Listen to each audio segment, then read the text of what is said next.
आपको मैं एक गांव के लड़कों की सच्चाई बताती हूँ। और हो सकता है कुछ लोगों को बुरा भी लगे। खैर, बुरा लगेगा तो कोई बात नहीं, लेकिन जो सच है वही चीज़ मैं बताने की कोशिश करना चाहती हूँ कि उन लोगों को ज़रूर शेयर करना अगर वीडियो अच्छा लगे तो। जैसे कि घर में किसी की भी चाचा ताऊ भाई भाभी मम्मी किसी की भी नौकरी लग जाती है ना, गवर्नमेंट जॉब लग जाता है। तो लोग क्या करते हैं कि वो सोचते हैं बेटा कोई बात नहीं, कुछ करने की ज़रूरत नहीं है, नाम ही काफ़ी है। बच्चों को इतना माइंडसेट कर दिया जाता है कि वो लाइफ में आगे बढ़ने के लिए कुछ करने ही नहीं चाहते, है ना। लेकिन आज के टाइम में आपको पता है कोई किसी का नहीं है, ना भाई ना चाचा ना ताऊ।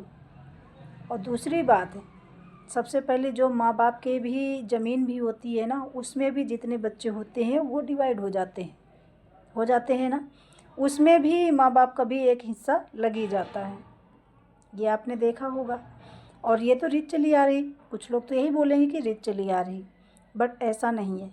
ज़रूरी है कि अपने पैरों में खड़ा होना, उनको रास्ता दिखाएं कि वो आगे लाइफ में अपने पैरों में खड़े हो सके, उनको वो रास्ता दिखाएं।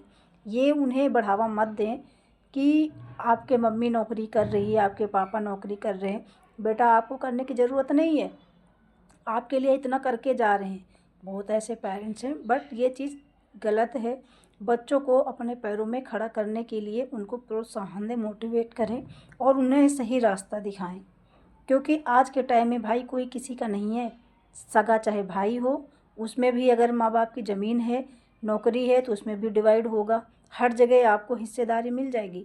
लेकिन जिस दिन अगर भाई, आपको क्या लगता है, शिक्षा अगर भाई पढ़ाई कर रहा है तो क्या आपको पढ़ाई बांट देगा या आपकी नॉलेज बांट देगा? माँ बाप हैं, अगर वो किसी पोस्ट पे हैं तो क्या वो बांट देंगे? नहीं। हाँ, माँ बाप एक चीज़ ज़रूर करेंगे, जो उनकी पूंजी है वो ज़रूर जितने भाई बहन हैं उनमें डिवाइड हो जाएगी। डिवाइड होने के बाद में क्या हाथ आएगा? ऑलरेडी अगर दूसरा भाई मेहनत कर रहा है या भाभी कर रही या बहन कर रही, बहन कब तक करेगी? जब तक उसकी शादी नहीं होती, तब तक मान लो वो सपोर्ट करेगी। उसके बाद तो उसकी जिम्मेदारी हो जाएगी, उसका ससुराल की जिम्मेदारी हो जाएगी। फिर कौन सपोर्ट करेगा? क्या आप उसके यहाँ भीख मांगने जाओगे? नहीं ना। इतना तो कहते नहीं कि आत्मसम्मान के लिए इंसान को होना चाहिए कि किसी के आगे झुकना ना पड़े। इसलिए कहते ना, बच्चों को बढ़ावा ना दें, बच्चों को अपने पैरों में खड़ा होने के लिए उन्हें मोटिवेट करें। देखो आज के टाइम में कोई किसी का नहीं है, तो उन भाइयों को ज़रूर शेयर करना जिसके अंदर इस चीज़ का घमंड है कि वो पापा की नौकरी लगी, भाई की नौकरी लगी, मुझे करने की ज़रूरत नहीं। आज के टाइम में तब तक है जब तक भाइयों की शादी नहीं हो रही। उसके बाद चाहे जितनी प्रॉपर्टी होगी उसमें जितने भी भाई होंगे ना, डिवाइड होना तय है।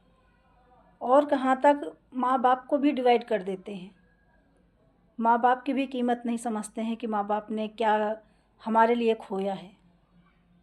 माँ बाप जितना खोकर बच्चों को रास्ता पे ले जाते हैं, उनके लिए मंजिल हासिल करते हैं, उनके लिए इतना लाइफ में सोचते हैं कि उनके लिए कुछ करके जाऊं, लेकिन फिर भी समय ढलने पर माँ बाप को भी वो लोग डिवाइड कर देते हैं। एक महीना उनके पास रहना है, एक महीना उनके पास रहना है, अब बारी उनकी है।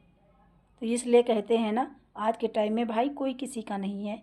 आज के टाइम में खुद अपने पैरों में खड़ा होने की हिम्मत रखो, लाइफ में आगे बढ़ने की कोशिश करो। किसी पे